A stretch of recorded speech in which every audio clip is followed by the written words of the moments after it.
started with a trickle.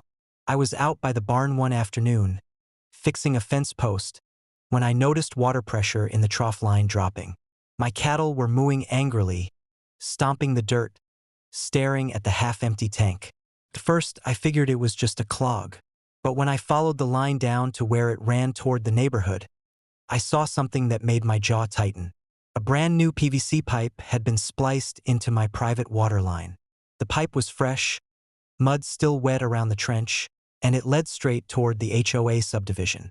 Someone had tapped into my supply. I didn't have to guess who. Later that evening, I saw Karen herself, standing smugly with her HOA cronies in front of a sprinkler system, gushing water all over her freshly planted hydrangeas. She actually waved at me across the fence. I marched over. "Karen, why is there a new line hooked into my water system?" She smirked, sunglasses perched high on her head. "Community emergency ordinance. You've got more water than you need. The HOA voted to allocate some of it to our neighborhood." I blinked. "Allocate? You mean steal? That line is mine. You had no right." "Oh, don't be dramatic," she said, rolling her eyes. "Your cows don't need all that water. Besides, I had contractors do it professionally. You should be grateful we're improving property values." I clenched my fists. "Remove it. Now." Karen laughed in my face. "You're welcome to call your little sheriff friends, but by the time they figure it out, we'll have permanent rights. That's how community law works." "Community law?" I bit my tongue, turned, and walked back toward the ranch without another word, because I already had a plan.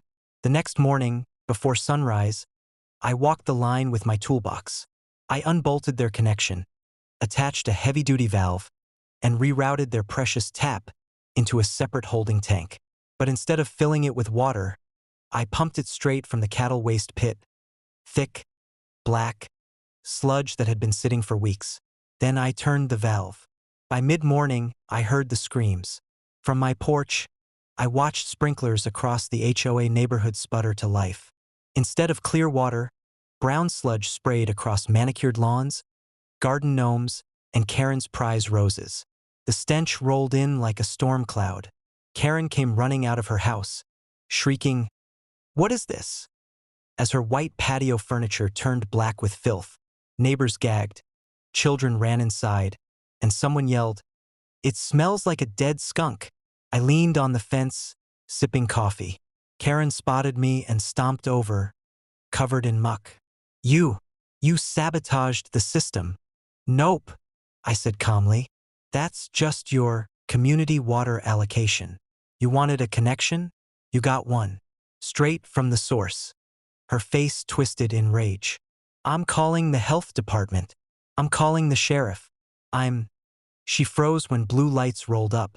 Sheriff Daniels stepped out of his cruiser, hat tipped low. He walked over, taking in the stinking mess, then turned to Karen. "Ma'am, did you or did you not authorize a tap into this man's private line?" Karen stammered. "We voted. It was a community decision. He has so much water and that's theft." The sheriff cut in.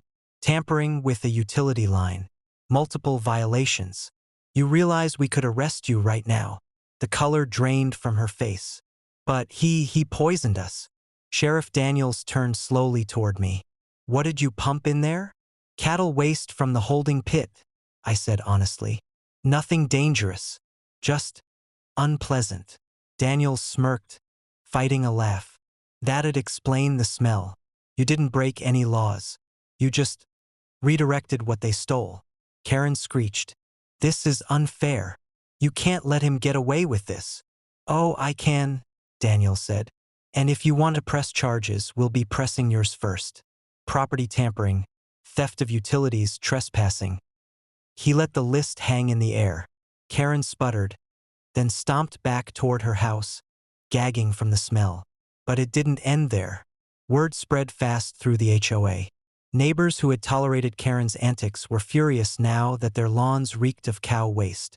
Meetings devolved into shouting matches, with half the members demanding she step down. By the end of the month, Karen was voted out as HOA president. And just to rub salt in the wound, The county billed the HOA tens of thousands for emergency cleanup, hazard pay included. Me? I never had another problem with water allocation. Every time I hear sprinklers in the distance, I can't help but chuckle. Because Karen wanted my water so badly, and she got exactly what she asked for, only not the way she imagined.